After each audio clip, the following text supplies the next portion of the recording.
God has given us a user's manual for how to have a successful relationship. A user's manual for how to live your life, and it's called the Bible. And so we need to go back to what God says in His Word, because He tells us how to have a marriage that will last a lifetime. To have a successful marriage, two things must happen. There must be a leaving and a cleaving. Remember that statement in the book of Genesis, for this cause shall a man leave his father and mother and be joined unto his wife, and the two shall become one flesh. Then we read later, and God called their name Adam. So God saw Adam and Eve as one person. And when a man and a woman come together in marriage, and they become one flesh in the sight of God. So now what you want to do is leave and cleave, and that's something you do for the rest of your life. First you leave. Leave what?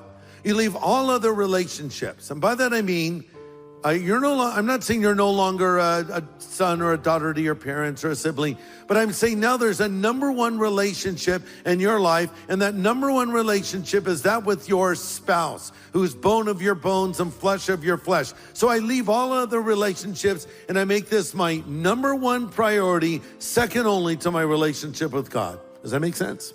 Number two, there's a cleaving. Now, the word cleave means to be permanently glued together. Actually, the word implies there'll be irreparable damage if the two are separated. So it doesn't mean I'm stuck to that person, but I'm glued to that person. Big difference.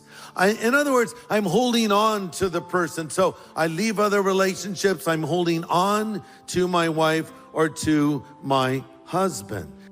Ephesians chapter 5, verse 31. For this reason, a man shall leave his father and mother and be joined to his wife, and the two shall become one flesh. This is a great mystery, but I speak concerning Christ and the church.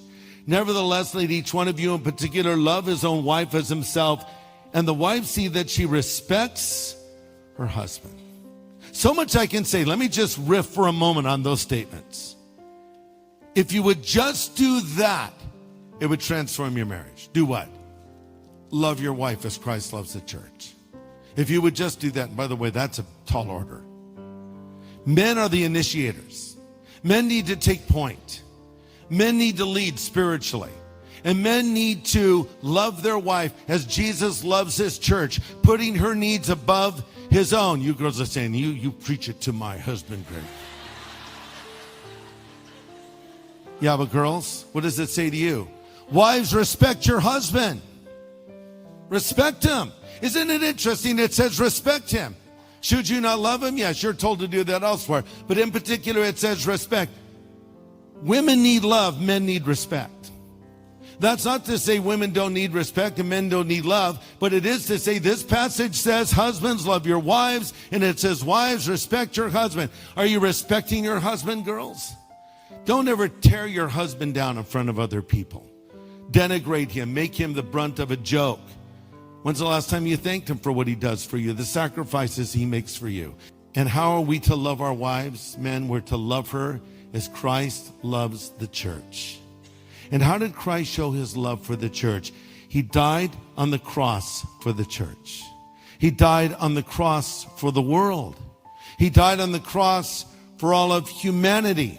No greater love do we have than this, and a man laid down his life for his friends, and Jesus laid his life down for us, and he sacrificed his life for us so we could come into a relationship with him, and we could be forgiven of all of our sin. You know, it's an amazing thing. Of all of the illustrations God could have given us to show his love for humanity and to show how people who believe love him, he chose marriage.